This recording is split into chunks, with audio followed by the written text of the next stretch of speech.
Hello world, and welcome back to another exciting episode of the Advance Wars by Web Grand Strategy Cast. Today's episode will be covering my turn on day 43 of my Asia Grand Strategy campaign. But first, a Wars World News update covering everything that's happened since our last episode. So here's exactly how my lines were at the end of my turn on day 42, and of course immediately following me, as always, is Cobalt Ice. So he begins by beginning to take the final properties of his peninsula, making moves, doing some damage, and slowly retaking these final few properties from Fire Red, as he is also gaining control of Fire Red's, the northern half of his island. Meanwhile, he's building a lot of mechs and consolidating his lines, which is something that is starting to worry me just a little bit. Now, Fire Red did have a good chance to take Cobalt Ice out of the game a couple turns ago, and he flubbed it. So now we have the situation where Cobalt is still in the game, and of course we are fighting to liberate his territory, as always. But now Red is kind of relegated to this really minor role. Now, Blue Moon, you see, he continues to have those battleships down in the south, and he does not move those this turn, although he does build up artillery and consolidate the rest of his line. I did speak with him about his artillery close to my lines, and he seemed to agree. You can see he's moving one of his artilleries back. And meanwhile, he moved his artilleries up, his rocket, there we go, right off the forest there, so it's no longer covering my factory.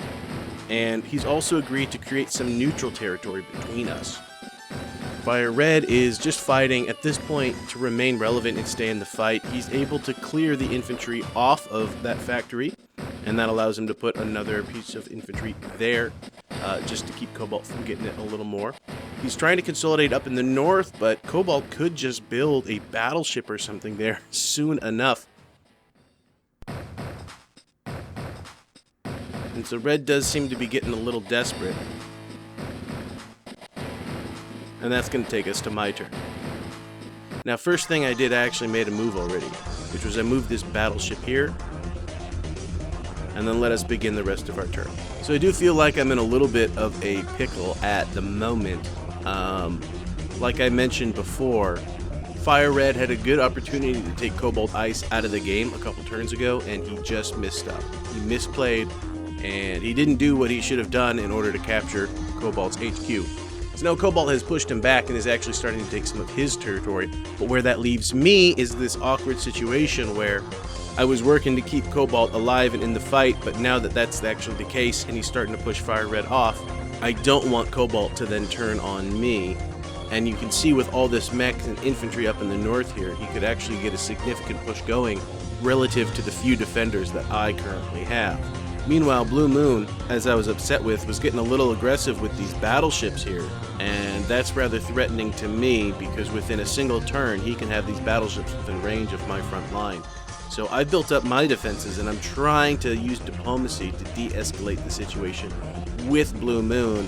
But if he continues to, really, this is a blockade. This is threatening any ships that come through, and it's kind of this whole situation is kind of a bummer because Blue Moon was initially very afraid of my battleships, which is why I made this convoy and moved it out east and away from Blue's territory. Now that I've cleared my territory, and I didn't have any battleships here before, well, that's when he moves his fleet in, which seems kind of suspect, and feels a little bit like he's taking advantage of the situation. So now I'm still not really sure how to respond here. If he makes another step forward, then that would be an act of aggression, but I still think I can try to communicate with him and get him to back away, so to speak. I really would like Blue Moon to send more of his forces up to deal with Red instead of sending them along my line to threaten me. And I think if we look at the CO bars down here in the bottom, we can also see that Fire Red is fairly close to getting another Typhoon. So that is something we'll have to plan around. Probably he will get it and use it in his next turn, but if not next turn, then definitely the turn after that. So that's something we're going to have to work around. So I'm still a little confused as to what to actually do next with my turn, because while I am between a rock and a hard place right now, I can't just start opening fire on everybody just because I'm getting a little paranoid. So this is going to be a very difficult tightrope to walk. I feel like I don't want to be the first one to break the peace. I don't want to be the first one to break the truce. But if that's the case, then that means somebody else is going to get the first hit in on me, which is going to hurt. Now, once that happens, I'm basically free and clear to unleash the full might of my military and economy onto whoever it was that attacked me. So I think I will win that fight. But I am basically going to let them sucker punch me. Otherwise, I'm going to have to be the first one to break the truce. So, with that being said, I do feel most confident about making some moves down here in the southeast against Red, because that's certainly not going to upset anyone but Red. He did try to fire back on me last turn, rather than trying to escape, so now this one hit point cruiser, well, it can go down on its own. So now that that's taken care of, I can continue to capture this port one more turn, and I will have captured this port down in the southeast, and this will be a very important port for me to operate out of, especially to repair and refuel out of, because any ships that I do have are going to be getting hit with a typhoon every few turns. So to have a port out here that is outside of Blue Moon's sphere of influence will be very important to me. That way, even if Blue Moon does try to blockade me out at sea, I have a port out here that would be relatively unaffected by it. Let's get this battleship up.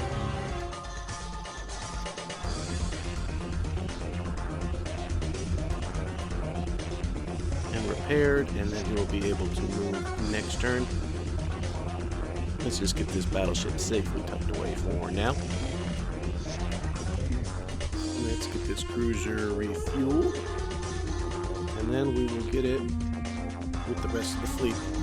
Nothing you can do, so you wait right there. Now with this typhoon coming, I do actually want to get my mechs safely loaded up into these APCs so that they will not be affected by the bad weather. And then let's get this guy ready here, so he can get his heals up as soon as possible. Now, while I'm at the current pop cap, that doesn't leave me too many options in terms of reinforcing my lines or even just coming up with new units to do anything. I am starting to get stretched a little thin. So let's form our lines up. Just like this. Let's join that unit there. Position these guys here to create the neutral zone. We'll rotate you out like that. Actually move this APC up, and then hopefully give this guy a safe place to stay during the storm. And we'll keep our medium tank there so he can get repaired next turn as well. Same with this one. Now I really don't like up here that Blue has so much artillery. He moved this piece just to appease me so that it wouldn't be in range of this port. But then he's got this one here that's covering both of my battleships. I really don't appreciate that. But I think the best move here is still to engage Red and force him off. Let's deal that 5 to 6 damage. Yeah, 6 damage right there. That is a decent amount towards my CO bar, and that's also going to give Red his CO power. I can then continue my trick of hiding and unhiding my sub in this port, and hopefully I'm convincing Blue Moon or someone that I've got a whole bunch of different submarines in this area here. I hope that's what's keeping him back. With a typhoon probably coming next turn, I also do want to have this submarine in the port for its quick repairs. Pop a repair on you, why not? Let's pull this guy back, and even this guy ready for that typhoon next turn. We'll keep him here for now because keeping off any sort of advance is a real priority. We will put this guy on that city, easy enough. Let's get this guy ready for a repair. Move you back there. Put you up in there. I believe our point has been made to Blue, and if he continues to advance, then I'll still have a turn to deploy and move my ships into range. Now, Blue Moon and I have been engaging in some backdoor diplomacy, so let's see if I can continue to work with him and try to work things out with him. However, I really don't like these battleships being so close to me, especially when he started moving those in once all my ships were out. Really feels like he was trying to take advantage of the situation there. And he seems to be spending most of his resources building up his line against me than he does in sending things off to attack and capture Red's territory. So I feel like the main reason I kind of kept him around and agreed to make peace with him, which was to engage Red and kind of work together to take out Red, is kind of being ignored and subverted here. So I do not want to have to lay the smackdown, as I'm sure you can tell so far in this game. I don't want to lay the smackdown if I don't have to, but if you make me lay the smackdown, then I will lay the smackdown. So we will see. Eventually it will have to come to that no matter what, but we'll see just how far we can get with diplomacy.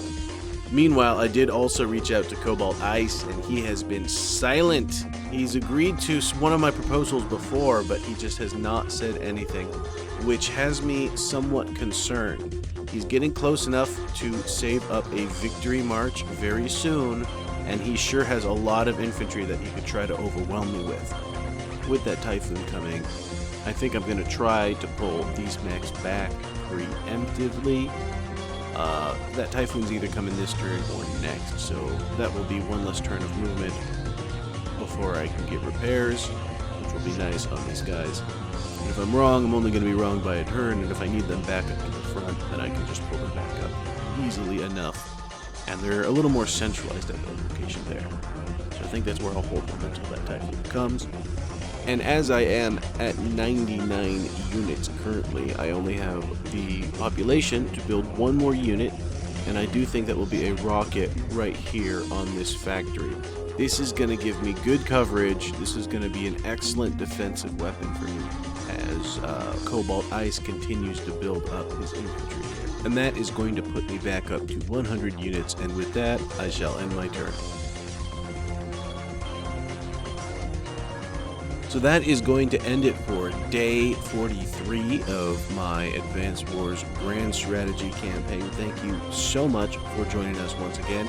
If you're a returning subscriber, thank you for coming back. I'm glad you enjoyed it, and keep checking it out. If it's your first time seeing something like this, then maybe consider subscribing so that you can see a little bit more from us. Alright, thank you so much. Check out these recommended videos. I think you'll like them, and have a nice day. I'll see you in the next one.